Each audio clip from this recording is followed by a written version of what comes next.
ದಾವಣಗೆರೆಯಲ್ಲಿ ನಡೆಯುತ್ತಿರುವ ವಧುವರರ ಸಮಾವೇಶಕ್ಕೆ ಜನಸಾಗರವೇ ಹರಿದು ಬಂದಿದೆ. ಇಷ್ಟು ಜನ ಭಾಗಿಯಾಗಿರುವುದು ನೋಡಿದರೆ ಮದುವೆ ಮಾಡಿ ನೋಡು ಮನೆ ಕಟ್ಟಿ ನೋಡು ಎಂದು ಹಿರಿಯರು ಹೇಳಿರುವ ಗಾದೆ ನೆನಪಾಗುತ್ತೆ. ಕಲ್ಯಾಣ ಕಾರ್ಯ ಮಾಡಿಸಲು ವೀರಶೈವ ಕಲ್ಯಾಣ ಕೇಂದ್ರದಿಂದ ದಾವಣಗೆರೆ ನಗರದ ತ್ರಿಶೂಲ್ ಕಲಾಭವನದಲ್ಲಿ ನಡೆಯುತ್ತಿರುವ ವಧುವರರ ಸಮಾವೇಶ 2,000 ಯುವಕರಿಗೆ 500 ಜನರ ಹೆಣ್ಣುಮಕ್ಕಳು ನೋಂದಣಿ ಮಾಡಿಸಿದ್ದಾರೆ. ಸುಮಾರು 40-50 ವಯಸ್ಸು ದಾಟಿದವರು ಕೂಡ ವಧುವರರ ಸಮಾವೇಶಕ್ಕೆ ಭಾಗಿಯಾಗಿದ್ದಾರೆ. ಇನ್ನು ಈ ವಧುವರರ ಮಹಾಮೇಳದಲ್ಲಿ ಹೆಣ್ಣು ಮಕ್ಕಳ ಪೋಷಕರು ರೈತರಿಗೆ ಹೆಣ್ಣು ಕೊಡಲು ಹಿಂದೇಟು ಹಾಕುತ್ತಿದ್ದಾರೆ. 50 ಎಕರೆ ಜಮೀನು, ಕಾರು, ಸ್ವಂತ ಮನೆ ಇದ್ದವರಿಗೂ ಸಿಗುತ್ತಿಲ್ಲ ಕನ್ಯೆ.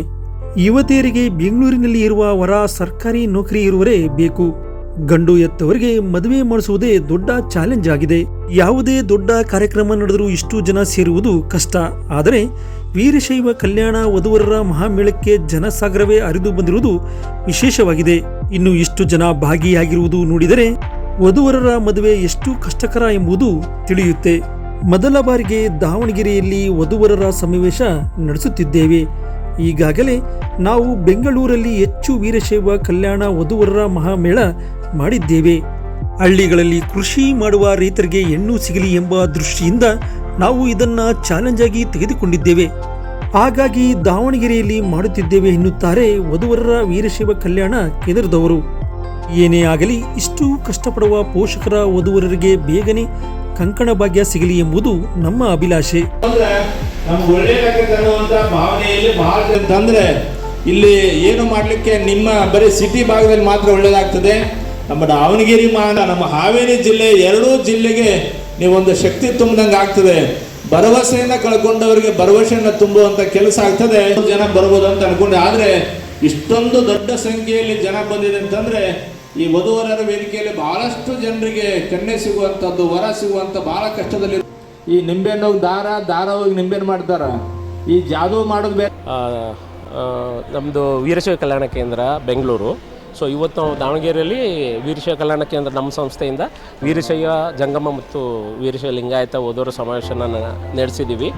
ಸೊ ಇವತ್ತಿನ ಕಾರ್ಯಕ್ರಮಕ್ಕೆ ಸುಮಾರು ಒಂದು 2,000 ಜನ ರಿಜಿಸ್ಟರ್ ಆಗಿದ್ದರು ಹುಡುಗರು. ಒಂದು 700-800 ಜನ ವಧುಗಳಾಗಿದ್ದರು. ಈ ಕಾರ್ಯಕ್ರಮ ಇವಾಗಲೂ ನಡೀತಾ ಇದೆ. ಬೆಳಗ್ಗೆ 10 ಗಂಟೆಗೆ ಶುರು ಮಾಡಿದ್ವಿ.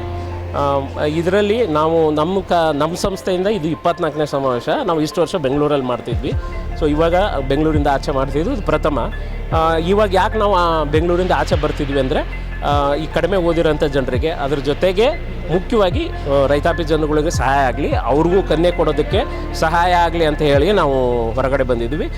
ನಾವು ಅದೊಂದು ಅಭಿಯಾನ ಒಂದು ಅಭಿಯಾನ ಒಂದು ಹಳ್ಳಿಯಲ್ಲಿ ಹೋಗಿ ಅವ್ರಿಗೊಂದು ಅದ್ರ ಬಗ್ಗೆ ನಾಲೆಜ್ ಹುಟ್ಟಿಸೋದು, ಪ್ಲಸ್ ರೈತಾಪಿ ಜನರಿಗೆ ಮಕ್ಕಳಿಗೆ ಕನ್ಯೆಗಳು ಸಿಗೋಕ್ಕೆ ಏನು ಸಹಾಯ ಬೇಕು ಅದಕ್ಕೆ ಅಂತ ಒಂದು ಅಭಿಯಾನ ಮಾಡೋಕ್ಕೆ ನಮ್ಮ ಸಂಸ್ಥೆಯಿಂದ ನಾವು ಕಾರ್ಯಕ್ರಮನ ಮಾಡ್ಕೊಳ್ಳೋಕ್ಕೆ ಯೋಜನೆ ಹಾಕ್ಕೊಂಡಿದ್ದೀವಿ. ಮುಂದಿನ ದಿನಗಳಲ್ಲಿ ನಾವು ಎಲ್ಲ ಕಡೆಗೆ ಹೋಗಿ ಮಾಡಬೇಕು ಅಂತ ನಾವು ಪ್ಲ್ಯಾನ್ ಮಾಡಿದ್ದೀವಿ. ಸೊ ನಮ್ಮ ಸಂಸ್ಥೆ ಉದ್ದೇಶ ಮೇನ್ ಅದೇನೆ. ಯಾಕಂದರೆ ಇಷ್ಟು ಜಾಸ್ತಿ ಓದಿರೋರು ಡಾಕ್ಟರ್ಸು, ಇಂಜಿನಿಯರ್ಸ್ಗೆ ಸುಲಭವಾಗಿ ಕನ್ಯೆಗಳು ಸಿಗ್ತವೆ. ಬಟ್ ಕಡಿಮೆ ಓದಿರೋರು ರೈತಾಪಿ ಜನರಿಗೆ ತುಂಬ ಅಂದರೆ ಕಡಿಮೆ ವರಮಾನ ಇರೋಂಥ ಮಕ್ಕಳುಗಳಿಗೆ ಕನ್ಯೆಗಳು ಸಿಗೋದು ಕಷ್ಟ. ಸೊ ಆದ್ದರಿಂದ ಅದನ್ನು ದೃಷ್ಟಿಯಲ್ಲಿ ಇಟ್ಕೊಂಡು ನಾವು ಮುಂದಿನ ದಿನಗಳಲ್ಲಿ ನಾವು ಹಳ್ಳಿ ಕಡೆಗೆ ಹೋಗಿ ಸಣ್ಣ ಜಾಗದಲ್ಲಿ ಕಾರ್ಯಕ್ರಮ ಮಾಡಿ ರೈತಾಪಿ ಜನರಿಗೆ ಸಹಾಯ ಆಗೋಕ್ಕೆ ನಾವು ಪ್ರಯತ್ನ ಮಾಡ್ತೀವಿ. ರೈತರಿಗೆ ಮದುವೆ ಆಗ್ತಿಲ್ಲ ಅಂತಂದರೆ ಏನಾಗ್ಬಿಟ್ಟದಂದರೆ, ಇವಾಗ ಹಳ್ಳೀಲಿ ಓದಿರೋವಂಥ ಹೆಣ್ಮಕ್ಳು ಸಹ ಅವ್ರಿಗೆ ಮದುವೆ ಆಗಬೇಕಂತ ಹುಡುಗ ಅವನು ಇಂಜಿನಿಯರ್ ಆಗಿರಬೇಕು, ತುಂಬ ದೊಡ್ಡ ಸ್ಥಾನದಲ್ಲಿರಬೇಕು, ಗೌರ್ಮೆಂಟ್ ನೌಕರಿ ಇರಬೇಕು, ಆಸ್ತಿ ಅಂತಸ್ತು ಇರಬೇಕು ಅಂತ ಬಯಸ್ತಾರೆ. ಆದರೆ ಎಲ್ಲರೂ ಹಿಂಗೆ ಯೋಚನೆ ಮಾಡಿ ಅವರು ರೈತರ ಮಕ್ಕಳಾಗಿಯೇ ಅವರು ರೈತರು ಹುಡುಗರ ಬಗ್ಗೆ ಯೋಚನೆ ಮಾಡ್ದೇ ಈ ಥರ ಮಾಡ್ಕೊಂಡು ಹೋದರೆ ರೈತರ ಮಕ್ಕಳಿಗೆ ಕನ್ಯೆ ಕೊಡೋರು ಯಾರು? ಸೊ ಆಸ್ತಿ ಅಂತಸ್ತು ಕೇಳ್ತಾರೆ. ಈಗ ರೈತಾಪಿ ಜನರಲ್ಲಿ ಆಸ್ತಿ ಇರ್ತದೆ, ಗದ್ದೆಗಳು ಇರ್ತವೆ, ಹೊಲಗಳು ಇರ್ತವೆ, ಚೆನ್ನಾಗಿರ್ತಾರೆ. ಹಂಗಿದ್ರೆ ಅಂಥವ್ರಿಗೆ ಇವರು ಕೊಡೋದಿಲ್ಲ. ಯಾಕೆಂದರೆ ಅವರು ರೈತರು ಅನ್ನೋ ಉದ್ದೇಶದಿಂದ. ಅದಕ್ಕೆ ಆದಷ್ಟು ನೀವು ರೈತಾಪಿ ಜನಗಳು ಆಗಿ ಅಲ್ಲೇ ಇದ್ದವರು ಕನ್ಯೆ ಕಡೆಯವರು ನೀವು ಒಂದು ಸ್ವಲ್ಪ ಯೋಚನೆ ಮಾಡಿ ನಿಮ್ಮ ಕನ್ಯೆಗಳನ್ನ ರೈತರಿಗೆ ಕೊಡೋಕ್ಕೆ ಪ್ರಯತ್ನ ಮಾಡೋಕ್ಕೆ ಶುರು ಮಾಡಿ. ನಾವು ನಮ್ಮ ಸಂಸ್ಥೆ ಕಡೆಯಿಂದ ನಾವು ಏನು ಬೇಕೋ ಅದನ್ನು ನಾವು ಸಹಾಯ ಮಾಡ್ತೀವಿ, ನೀವು ಕೋಆಪ್ರೇಟ್ ಮಾಡಿರಿ. ಆದಷ್ಟು ನಮ್ಮ ರೈತಾಪಿ ಜನಗಳಿಗೆ ಸಹಾಯ ಆಗಂಗೆ ಎಲ್ಲರೂ ದಯವಿಟ್ಟು ಕೋಆಪ್ರೇಟ್ ಮಾಡಿ. ಸೊ ನಮ್ಮ ಸಂಸ್ಥೆಯಿಂದ ನಾವು ಈ ಥರ ಒಂದು ಪುಟ್ಟ ಪ್ರಯತ್ನನ ನಾವು ಮಾಡ್ತಿದ್ದೀವಿ. ಈಗ ಒಂದು 45 ಎಕರೆ ಜಮೀನು, ಆಮೇಲೆ ಒಂದು 16-18 ಎಕರೆ ತೋಟ, ಸ್ವಂತ ಮನೆ, ಓಡಾಡೋ ಕಾರ್ಗಳು ಇಟ್ಕೊಂಡಿರೋಂಥ ವರ್ಗಳು ಅದಾವೆ. ಅವ್ರಿಗೆ PUC ಓದಿರೋ ಹುಡುಗಿಗೆ ಹೇಳಿದ್ರೆ ಅವ್ರು ಆಗೋದಿಲ್ಲ, ನಾವು ರೈತರು ಕೊಡಲ್ಲ ಅಂದರು. ಅವ್ರಿಗೂ ಇಂಜಿನಿಯರೇ ಬೇಕಂತೆ, ಆಮೇಲೆ ಬೆಂಗಳೂರಲ್ಲೇ ಇರಬೇಕಂತೆ. ಯಾಕೆ ದಾವಣಗೆರೆಯಲ್ಲಿ ಇರೋರು ಹಳ್ಳೀಲಿ ಇರೋರು ಜೀವನ ಮಾಡ್ತಿಲ್ವಾ? ಮಾಡ್ತಿದ್ದಾರೆ, ಅವರು ಬದುಕು ನಡೆಸ್ತಿದ್ದಾರೆ.